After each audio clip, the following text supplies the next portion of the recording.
Si votre campagne d'influence ne vous rapporte rien aujourd'hui, ce n'est probablement pas un problème de créateur, c'est très certainement un problème d'objectif.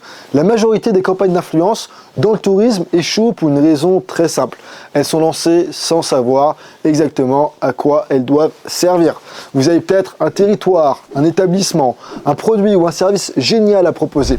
Mais si vous ne savez pas précisément ce que vous attendez de votre campagne d'influence, le risque est très simple. Perdre du temps, perdre de l'argent et conclure au final que l'influence ne fonctionne pas.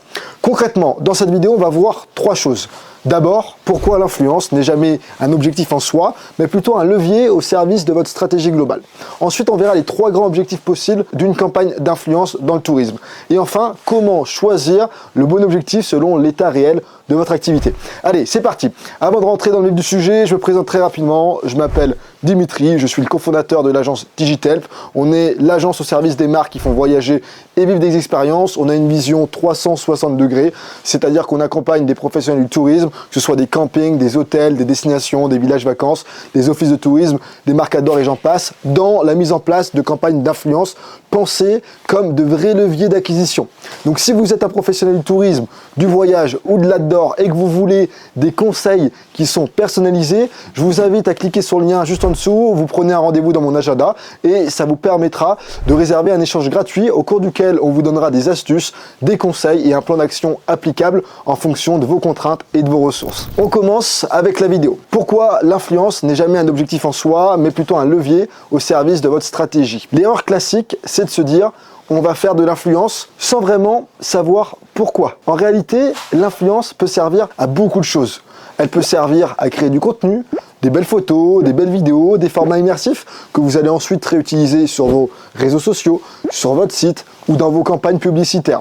Très souvent, c'est même plus efficace et parfois moins cher que de produire du contenu de manière classique en payant une équipe de vidéastes. L'influence peut aussi servir à générer de l'UGC, des contenus qui sont créés par des influenceurs authentiques, crédibles, particulièrement efficaces quand ils sont réutilisés dans des campagnes ads. Elle peut servir également à renforcer votre autorité de marque. Être cité aujourd'hui par des créateurs qui sont crédibles, recommandé par des profils de confiance, ça améliore vraiment votre image, votre légitimité et indirectement votre référencement, que ce soit en SEO ou en GEO, via l'autorité et la confiance accordée à votre marque.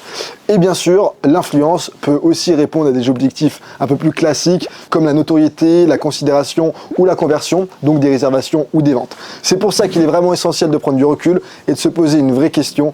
Quel est l'objectif stratégique de cette campagne d'influence par rapport à votre activité? Si vous êtes une petite structure, votre priorité peut être de vous faire connaître, de créer du contenu et de commencer à générer des réservations. Si vous êtes déjà bien installé, vous allez peut-être chercher à renforcer votre crédibilité, votre autorité de marque, améliorer votre visibilité sur les moteurs et générer des réservations plus qualifiées. La vraie question n'est donc pas est-ce que l'influence va marcher, mais plutôt comment l'influence va s'intégrer intelligemment dans une stratégie globale qui sert vos objectifs business. Si on parle maintenant d'influence pure, il y a 3 grands objectifs principaux, je dirais. Le premier, c'est la notoriété. Vous voulez faire connaître votre établissement, votre destination, votre territoire ou votre produit. L'objectif est simple, être vu par des personnes qui ne vous connaissent pas. C'est particulièrement pertinent pour une ouverture, un lancement ou une nouvelle offre. Le deuxième objectif, c'est la considération. Ici, il ne s'agit pas seulement d'être visible, mais d'être perçu comme une option sérieuse. On cherche à convaincre que votre offre est pertinente, adaptée, différenciante. C'est souvent le cas des hôtels ou des campings qui veulent devenir un choix évident pour leurs clients. Le troisième objectif, c'est la conversion. Là, on parle clairement de réservation, de vente, de prise de contact. On cherche à transformer l'intention générée par l'influence en action concrète. C'est typiquement le cas pour des offres limitées, des périodes creuses ou des opérations spécifiques. Alors, comment choisir le bon objectif? Vous l'avez compris, tout dépend de l'état actuel de votre activité. Prenons un premier exemple, un hôtel qui vient d'ouvrir. Son objectif principal va pas être de la conversion, immédiate en tout cas, sinon bon courage. Il doit d'abord se faire connaître, créer de la visibilité, installer son image. L'influence va donc être utilisée comme un levier de notoriété, avec des créateurs capables de toucher une audience large et cohérente. Je vous donne un autre exemple, un camping bien installé, cette fois-ci qui va augmenter ses réservations hors saison. Ici, l'objectif est clairement la conversion. On va travailler avec des créateurs très ciblés, avec des messages et des offres pensées pour déclencher une réservation. En résumé, tout dépend de votre positionnement et de votre maturité. Est-ce que vous cherchez d'abord à être connu, ou est-ce que vous cherchez à convertir plus efficacement? Dernier point, et il est fondamental, l'influence ne doit jamais être pensée seule. C'est toujours une pièce d'un ensemble plus large.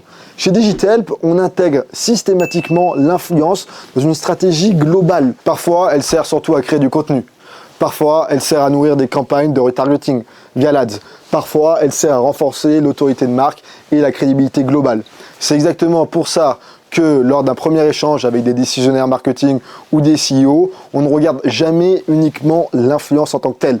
On prend en compte l'ensemble de leur situation, de leurs objectifs, de leurs ressources et de l'état réel de leur développement. Une campagne d'influence bien pensée peut avoir des effets indirects hyper puissants, une meilleure crédibilité, une meilleure conversion globale, j'entends, une meilleure visibilité sur les moteurs de recherche et aujourd'hui même sur les moteurs IA. On parle de géo. Bref, vous avez désormais, avec cette vidéo, une vision claire de la manière dont une campagne d'influence doit s'aligner avec vos objectifs business. Dans la prochaine vidéo, on va rentrer encore plus dans le concret.